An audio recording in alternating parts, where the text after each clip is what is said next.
Saat ini juga sudah bergabung bersama kami ada Kapolres Tangerang Kombes Pol Ade Ari Syam Indradi. Nanti akan kami bahas juga karena dari narasumber yang lain juga meminta polisi harus bisa mengusut tuntas kasus ini. Usai kumandang azan maghrib untuk wilayah DKI Jakarta dan sekitarnya berikut ini pemirsa. Ya, kita lanjutkan dialog saya ingin ke Kapolres Tangerang. Pak Ari, sejauh ini apa yang disampaikan oleh pelaku mengenai apa tindakannya yang melakukan vandalisme?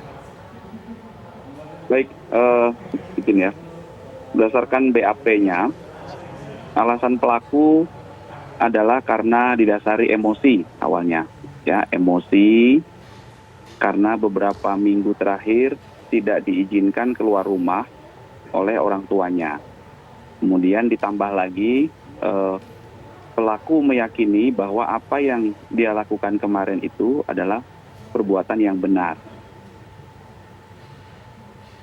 Lalu Pak, mengapa bisa mengklaim perbuatan benar Pak? Yang mempengaruhi siapa sebenarnya? Dia belajar sendiri ya dari YouTube katanya. Namun masih kita dalami karena gadgetnya masih kita telusuri apakah itu juga sudah dihapus atau tidak, jejaknya belum kelihatan. Selama pasca Ramadan, awalnya sebelum Ramadan itu pelaku ini rajin sholat ibadah 5 waktu di musola TKP itu. Tapi pasca Ramadan dia tidak pernah lagi ke sana, sering murung dan temperamental. Sehingga keluarganya melakukan berbagai terapi, antara lain hipnoterapi, berkonsultasi dengan psikolog, dan juga ruqyah. Kesimpulan keluarganya bahwa anak ini dilarang keluar rumah tanpa pendampingan. Namun faktanya kemarin jam 11 setelah anak ini bangun, pelaku ini bangun, bukan anak ya, maaf, dia dewasa 18 tahun. Dia bangun, pelaku ini bangun dan punya ide untuk melakukan pengerusakan di musola itu. Dia minta uang ke ibunya, dikasih 50.000 dan dibelikan pilok. Alasannya untuk jajan, tapi akhirnya dibelikan pilok, gunting, korek dan lakban. Kemudian dia melakukan perbuatan itu di musola yang pertama jam 13.30. Dilanjutkan dengan musola yang kedua hanya dipotong kabelnya. Sehingga pelaku secara sadar dan dengan sengaja melakukan aksi ini. Oke, Pak Ari, kenapa musola yang disasar untuk dilakukan aksi vandalisme ini? Itulah yang saya katakan tadi bahwa hasil interogasi saya kemarin malam, dia sangat meyakini apa yang dilakukan ini benar. Ya, namun faktanya di BAP ya kembali menyatakan bahwa dengan dasar emosi dia melakukan itu dan dia sangat meyakini apa yang dilakukan itu benar. Baik. Kemudian pemeriksaan saksi ahli hari ini juga sudah kita lakukan kepada psikolog. Hasilnya yang bersangkutan dinyatakan depresi. Namun proses penyidikan kita tetap lanjutkan, ya, karena faktanya dia secara sadar dan dengan sengaja melakukan perbuatannya, dan selama dalam proses pemeriksaan di penyidik dia bisa menjawab semua pertanyaan dengan baik secara sadar, sehingga proses penyidikan ini kita lanjutkan dan beberapa saksi ahli lainnya juga akan kita lakukan pemeriksaan. Pak Ade Ari, selain Bapak tadi menyebutkan ada faktor emosi, lalu bagaimana dengan latar belakang organisasi, pergaulannya di luar keluarga, apakah ada referensi yang ia gunakan? Bapak juga tadi menyebutkan ada channel YouTube yang ia tonton. Apakah hanya itu semata, Pak? Atau ada pengaruh-pengaruh lain di sekitar lingkungannya?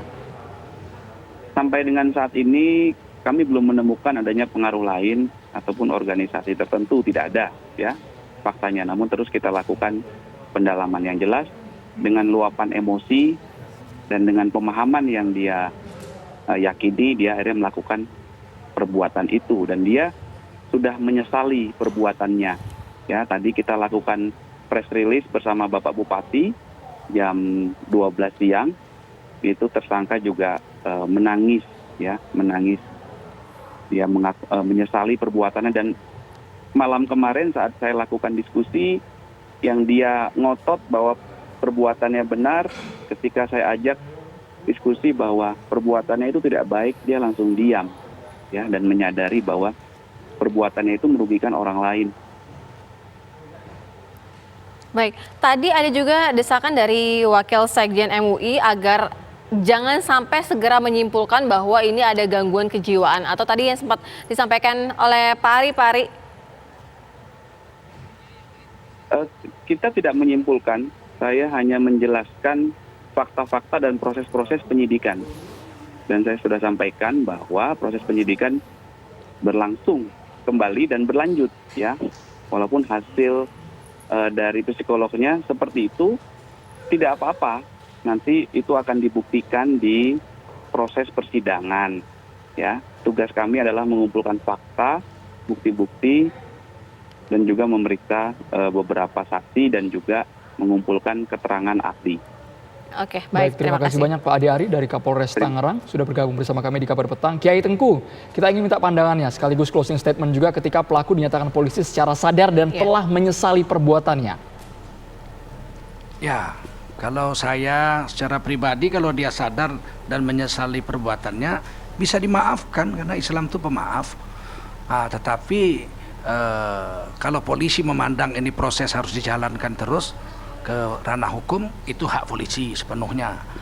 Tapi saya lihat ini anak katanya tadi depresi, ini harus didalami juga ya, jangan cepat-cepat mengatakan depresi.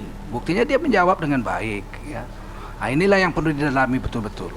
Dalam Islam kalau memang dia minta maaf dan ini kesalahan kecil, boleh dimaafkan, tidak masalah. Baik. Tapi kalau diteruskan ke jalur hukum, itu juga tidak masalah gitu. Mana yang lebih maslahat kepada Islam dan kepada anak itu sendiri.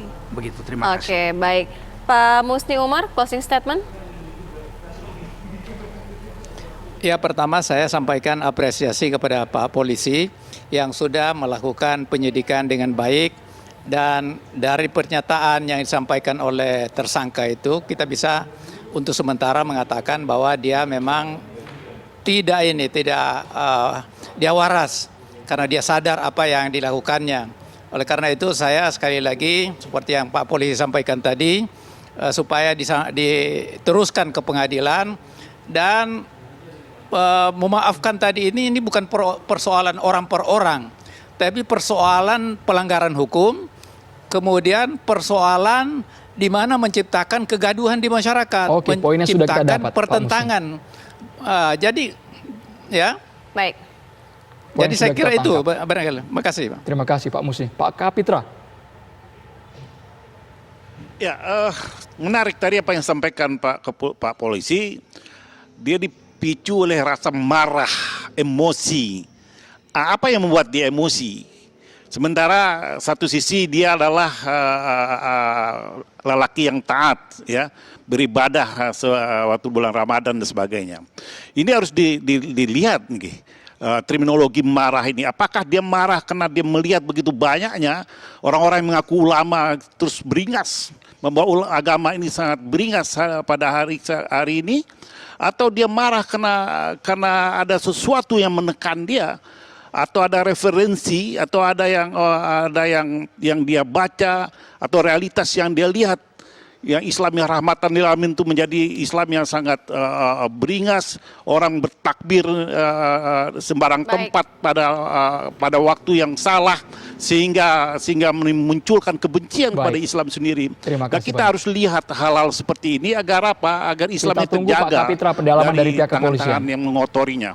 Terima kasih banyak Pak Kapitra Ampera, Kiai Haji Tengku Zulkarnain dan juga Pak Musni Umar sudah bergabung di Kabar Petang. Terima kasih.